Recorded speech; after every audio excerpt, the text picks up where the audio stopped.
Muito bem, pessoal, saudações. Continuando aqui com os nossos filos de animais, vamos agora, a gente saiu dos moluscos, vamos para os anelídeos, filo Annelida. Então, esses anelídeos, eles são animais que têm o corpo cilíndrico, que nem um anel, mais ou menos, né? Vermiforme, ou seja, um bicho alongado, arredondado, tá? E segmentado. Então, essa é a novidade que surge agora. Onde estão os anelídeos aqui no nosso cladograma? Aqui, ó. Então, por exemplo, este grupo aqui, em relação aos moluscos, a novidade evolutiva que aparece é justamente essa segmentação. Certo? Então, tem um grupo aqui que tem os anelídeos, artrópodes e dois filos que nós não vamos estudar aqui no ensino médio. Tardígrado, que são aqueles ursos d'água, o bicho que sobrevive lá no espaço e tal, e onicóforos, que são os vermes de veludo. Então, esses nós não vamos estudar, nós vamos ver só anelídeos e artrópodes. Depois dessa aula é a aula de artrópodes. Então, onde vivem? A maior parte deles, na verdade, são marinhos, que são esses poliquetos aqui, mas tem poliquete de água doce.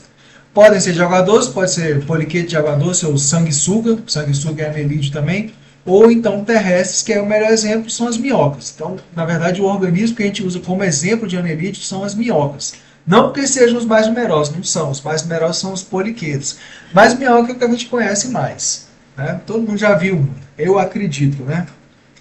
Bom, a maioria de vida livre. Agora, sanguessuga são ectoparasitas. Esse termo de ectoparasita é o seguinte, é o bicho que fica sugando na superfície do corpo, tipo um piolho, tá? Então, assim, tem ectoparasita que consegue viver sem precisar estar parasitando ninguém, outros não, tá? Então, em princípio, sanguessuga só consegue viver se ela tiver alguém para parasitar de tempos em tempos, tá? Então, conta como ectoparasita e não como de vida livre propriamente dito, tá? Mas a maior parte é de vida livre, vive lá sua vida, come sua comida e tudo mais. Então, como eu tinha dito antes, minhocas, tá? Vai ser nosso exemplo de anelídeo, nosso anelídeo generalizado. Pois bem, então essa característica de segmentação ou metameria é o seguinte: quem tem o corpo segmentado tem o corpo organizado em uma série de segmentos, tá? Que se repetem, são chamados metâmeros. Metâmeros. Então você está vendo aqui nessa figurinha da minhoca? Parece que ela é feita de vários disquinhos, né? Vários anéisinhos colados. Cada anelzinho desse é um segmento. Por isso que o nome do filo é filo Annelida. Então aqui está mostrando no segmento de frente, ó. Passar uma linha nele aqui, mais ou menos. Tá? São vários desses segmentos aí que constituem o corpo do animal. E daí? Então olha só, um detalhe. Esses animais eles têm o que a gente chama de segmentação verdadeira, que é o que? A segmentação do mesoderma, e que esses segmentos, ou metâmeros, eles são interdependentes, tá? Não é uma coisa totalmente independente da outra, não. Agora, antes, nós já tínhamos visto animal que tem o corpo segmentado também, que foram as tênias lá nos platiomintos, tá? Então, elas têm um pseudometamerismo, uma pseudosegmentação, que também chamamos de estrobilização, certo? Então, assim, as unidades são mais independentes umas das outras. Aqui na segmentação verdadeira, as unidades são mais dependentes. Tá bom? Bom, deixa eu pegar aqui. Então, nessa figurinha está mostrando um corte transversal, esse corte aqui, ó. Então, você vê de frente aqui um segmento. Aí você vê, por exemplo, que se repete essa estrutura aqui bem marronzinha, que é o aparelho excretor. Então, fica se repetindo de segmento em segmento. O sistema circulatório, estruturas do sistema nervoso e tudo mais. Aqui de lado, tá? Um corte longitudinal, mostrando aqui a parte da cabeça, que é a boca. Ó. A boquinha. Então tem aqui um cérebro, um protocérebro, né? Dando um anel nervoso em volta de faringe. São animais que têm 5 corações. Então vamos ver com calma essas coisas aí. Nessa figura agora, está mostrando um segmento só, sozinho ele, visto de frente. Então, assim, cada segmento deles, a ideia é que se repitam várias das estruturas corporais. Então, nesse desenho, geralmente o que o pessoal desenha em anelídeo repetindo são as estruturas do aparelho reprodutor, excretor, perdão, tá? Que são os metanefrídeos, esse troço aqui. Então, cada segmento, cada anel tem dois metanefrídeos. Não mostra nessa figura, mas teria também 2 gânglios, tá? Do sistema nervoso.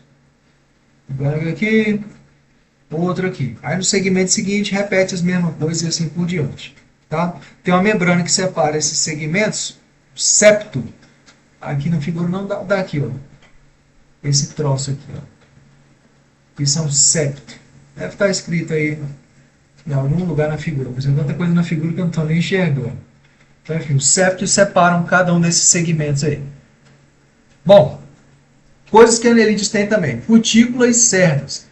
Vocês já viram um outro grupo de organismos que tem cutícula, que eram os nematóides. Então esse aqui também tem uma cutícula protetora, tá? A minhoca é coberta com essa cutícula aí, que protege contra a abrasão. Imagina a minhoca lá cavando no solo, né? Vai raspando as partículas lá no solo, na superfície do corpo dela, então tem que proteger.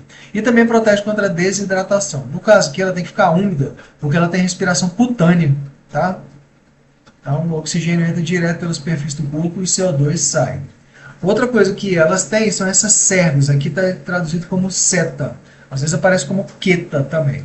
Tá? Então, cerdas quitinosas. Isso aí serve para fazer o seguinte. É como se você começasse a imaginar os primórdios dos membros dos animais. Então, são um monte de pelinhos, digamos assim, rígidos. Cadê aqui as cerdas? Ó. Isso aqui. Que ajudam o animal a ir se prendendo na superfície. Tá? Para ajudar na locomoção. Então é uma coisa que ajuda no deslocamento, tá? Na locomoção. No caso de minhoca, a cerda já parte logo da superfície do corpo. Agora, para poliqueto, que é o grupo mais numeroso, os poliquetos vocês vão ver depois que eles têm uns apêndices que se chamam de parapódios, e dali é que partem as cerdas. Tá? Irudíneos não têm cerdas. O nome da classe deles, inclusive, também pode ser aqueta, sem cerda. Bom, de outras características, são triblásticos, ou seja, tem ectoderma, endoderma e mesoderma. Tem o celoma, ou seja, o buraco lá no mesoderma. Tem um líquido que preenche o celoma, que também pode agir como esqueleto hidrostático. De maneira similar ao que vocês viram lá nos nematóides, aqui está como roundworm, né? Nematóide.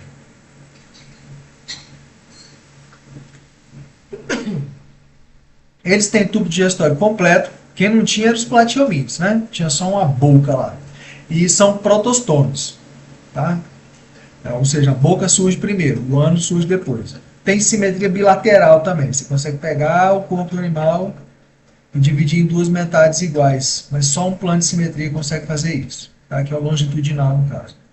Bom, então, lembrando o que é celomado. O celomado, como a minhoca, e o molusco também, tem este buraco aqui no meio do mesoderma, que é o celoma. O nematóide era pseudocelomado. O buraco não é completamente coberto pelo mesoderma. É uma parte coberta pelo mesoderma e uma parte coberta pelo revestimento externo do aparelho digestor. E o platiomínto é maciço, não tem mesoderma. Continuando. Então, assim, sobre os sistemas de órgãos de maneira geral. O sistema nervoso também é ganglionar. Então, platiomínto é ganglionar, nematóide é ganglionar, moluscos, a maioria é ganglionar. Pode falar que é ganglionar mesmo, apesar de que o cefalópodes tem um cérebro, né?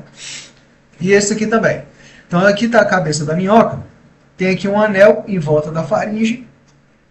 Aqui está sendo chamado de anel nervoso perifaringiano. Às vezes aparece também como nome de anel circoesofágico. Enfim, um anel em volta da faringe, que às vezes tem gânglios, às vezes não, depende do grupo de animais. Mas tem uns gânglios que partem dele, vão formar esses gânglios cerebrais, entre aspas, aqui.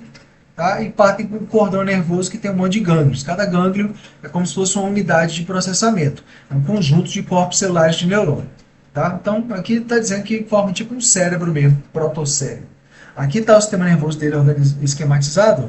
Então, aqui tem o anel, os gânglios cerebrais e esse cordão nervoso aqui, ventral, né? Fica na parte da barriga, digamos assim. Aqui tem gânglios e parte de inervação para o resto do corpo do animal. Então, nessa figura tem um monte de coisa. Tem inclusive aqui o sistema circulatório, vou voltar para ela. O sistema circulatório dos anelídeos ele é do tipo fechado. Então, lembra, molusco, celomados aqui vai ter sistema circulatório e respiratório. Então, molusco tinha sistema circulatório do tipo aberto, exceto os cefalópodes, que tem sistema circulatório do tipo fechado. Aqui nos anelídeos é do tipo fechado, inclusive o fluido não é hemolinfa, é um sangue que circula, como é fechado, né, só dentro de vasos sanguíneos. Certo? Então, olha só. Aqui está mostrando o bicho aberto. tipo a barriga para cima. Então na parte na parte da frente do corpo, parte dianteira do corpo, em alguns segmentos vão ter pares de corações. São 5 pares de corações que elas têm, 10 coraçõezinhos. Tá? Esses coraçõezinhos, deixa eu botar aqui nessa figura, ó. Então aqui ó, tem um par, outro par, outro par, outro par, outro par. 10 corações ao todo. Eles bombeiam o sangue para o vaso dorsal, aí o sangue circula no corpo do animal, depois volta pelos vasos ventrais. Tá? Então, este é o bendito do sistema circulatório. Então, tem 2 vasos principais, o dorsal e o ventral, que aí se ramificam, né? E tem esses 5 pares de corações tubulares aí. Então, lembrar que é sistema circulatório do tipo fechado e não aberto. Sobre o sistema excretor, a gente vai usar o mesmo nome, tá? Dos moluscos. Eles têm metanefrídeos.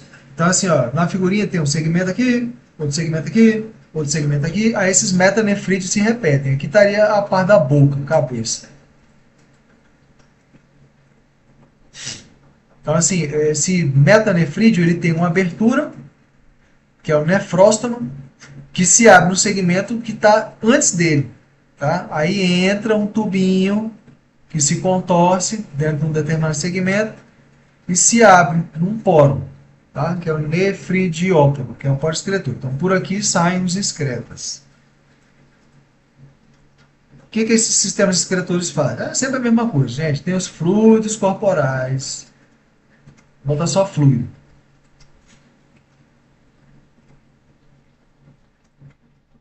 O metanefrite vai pegar o fluido corporal, vai filtrar para tirar os excretas e jogar fora.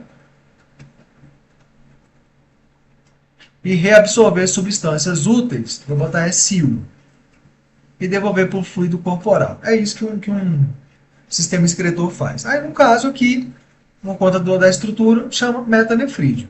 Tá? Então, não se preocupar mais com lembrar o nome. Aqui eu botei até uma descriçãozinha, tá? Esse nefróstoma, que é o funil ciliado, tá?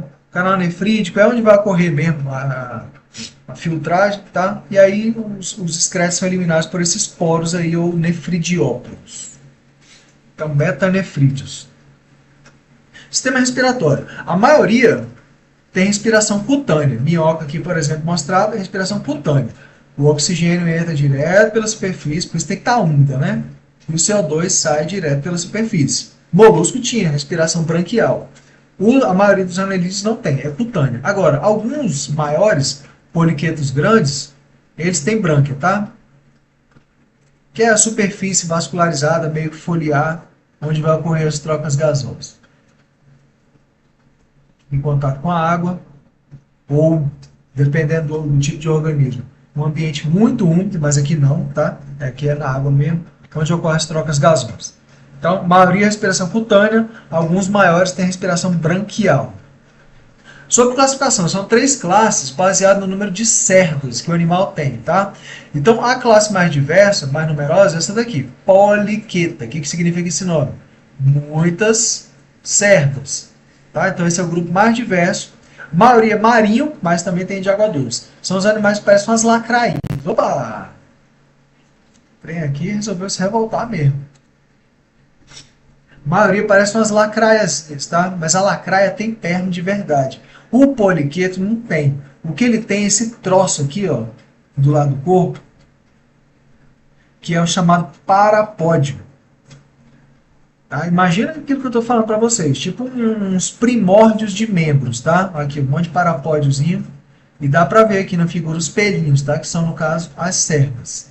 Certo? Então, poliqueto tem muita cerda. Eles têm, ao contrário, por exemplo, de minhoca e os outros, tem antena. Dá para ver aqui, ó. Tem olho com céu, né? Mas dá para ver aqui também, esses pontinhos pretos. Tá? Então tem até coisinhas a mais. São os anelídeos mais complexos. Então o parapódio é um apêndice locomotor. Nele estão as cerdas e isso aqui serve de ponto de apoio para o animal se locomover. Mas também pode abrigar as brânquias. Tá? A brânquia fica no parapódio naqueles que têm brânquias, tá? Respiração branquial. Então pode ser predador ativo ou filtrador. Não sei se vocês já viram nesses desenhos, coisas do mar, que tem uns tubinhos. Aí de vez em quando sai um negócio assim, ó. Sai e entra esse troço parecido com um funil. Isso é um poliqueto que vive lá dentro do tubinho, tá? A classe que nós estamos exemplificando aqui é oligoqueta. Óligo é pouco, né? Poucas cerdas, que são as minhocas. É o nosso exemplo de anelídeo. Apesar de que, olha só, como a minhoca é diferente do poliqueto, hein? Ó, a diferença. Diferença brutal. Então, minhocas são os vermes hermafroditas, tem menos cerdas do que os poliquetos, a gente já viu a figura aí, e essas cerdas emergem direto da superfície do corpo, porque eles não têm parapódio. Uma coisa que é muito cobrada sobre minhocas, muito, é que minhoca atua como detritívoro, tá? Ela não come o solo, não come a terra, ela come os restos lá na terra. Né? E como vai cavando buracos, vai cavando túneis, ela promove a aeração do solo. Para que isso aí? Para poder facilitar a entrada de água, irriga melhor, né? E oxigênio.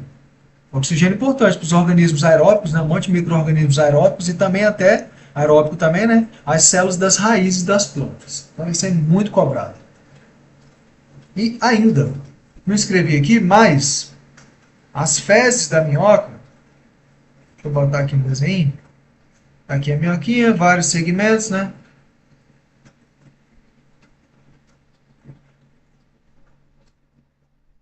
Aqui está a boca,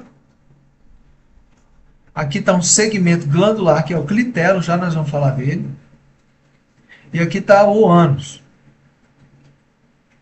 Então a minhoca come lá os detritos, vou botar aqui, detritos. E as fezes da minhoca é o humus, tá? Que ajuda a fertilizar o solo. Certinho? Pois bem, a última classe, a aqueta, ou o nome que aparece mais comumente, irudínia. Eu prefiro a aqueta porque já diz logo que não tem cerdas. Tá? Quem são? Sanguessugas. Tá? Que de maneira geral são anelídeos de água doce. Tá? E ectoparasitas. Então tá aqui o bicho grudado na pele de alguém, ele vai sugando sangue aqui. Suga, suga, suga, vira um charutão. Tá? Sanguessuga era muito usado na Idade Média, né, em procedimentos médicos, aquelas sangrias para tirar os maus fluidos do corpo da pessoa. Assim, às vezes até funcionava a terapia, mais por placebo do que qualquer outra coisa, mas hoje em dia ainda tem alguns usos, porque como elas produzem substância que é anticoagulante, porque o bicho gruda lá, para sugar seu sangue, ele não quer que seu sangue coagule, né? E também anestésicas, para a vítima, digamos assim, nem sentir dor, então você pode ter interesse medicinal. Também tem uso para certos procedimentos, tipo assim, fez a cirurgia e tal, a pessoa sofreu uma lesão, alguma coisa assim, então tem que restaurar o fluxo sanguíneo em determinado local. O organismo, o seu, né? Refazer, produzir de novo os vasos sanguíneos, é o que chama de angiogênese. Então isso aí é promovido se a sanguessuga ficar chupando o sangue numa direção. Então se aqui, por exemplo, tiver uma lesão muito grave, uma lesão, para restabelecer o fluxo sanguíneo, você bota a sanguessuga para puxar aqui, que isso aí promove o restabelecimento, tá, dos vasos sanguíneos ali no local. Ainda tem uso isso aí. Para terminar, até que enfim, sobre a reprodução das minhocas. Então, assim, minhoca, como eu tinha dito, é hermafrodita. Só que elas têm fertilização cruzada. Tá? Ela não se autofertiliza que nem uma tênia, não. Então, assim, a ideia básica é o seguinte, é trocar espermatozoides. Tá? Trocar espermatozoides. O que vai acontecer? Nessa primeira figura, duas minhocas vão se juntar, tá? Uma com a outra. Vão se grudar uma com a outra. Então, uma vai transferir espermatozoides para a outra. Ó. A de cima, ai meu Deus. A de cima está transferindo para a de baixo e a de baixo está transferindo para a de cima. Então, esses espermatozoides ficam onde? Ficam guardados numa bolsinha que chama de espermateca. Tinha uma figura aqui, ó. Tá aqui. Ó. Então, lá próximo da região da cabeça tem esses receptáculos seminais aqui. Tá? Então, um deles é essa espermateca. Uma vai transmitir espermatozoides para a espermateca da outra. Então, aqui, ó, na segunda figura, tá aqui a espermateca de uma. Beleza, depois que uma transferiu espermatozoides para a outra, elas se separam, tchau, vai ver sua vida, vou ver a minha. Mas o clitelo, esse segmento aqui, ó, ele produz uma substância gelatinosa. Tá? Essa substância gelatinosa vai se deslocando em direção à cabeça. Então tá aqui, ó, essa substância gelatinosa. Isso aqui vai formar um casulo. Casulo gelatinoso. Tá? Na medida que esse casulo vai se deslocando, quando ele chega na abertura, no caso aqui da bolsinha que tem os espermatozoides, que é a espermateca. Vou botar aqui assim. Espermateca. E essa outra bolsinha que tem os óvulos, o que acontece? A minhoca libera os espermatozoides e o óvulo, nesse casulo gelatinoso, e lá vai acontecer a fertilização. Tá? Aí a minhoca vai se mexendo, tudo, ela libera o casulo gelatinoso, e o casulo gelatinoso tem os ovinhos lá prontos.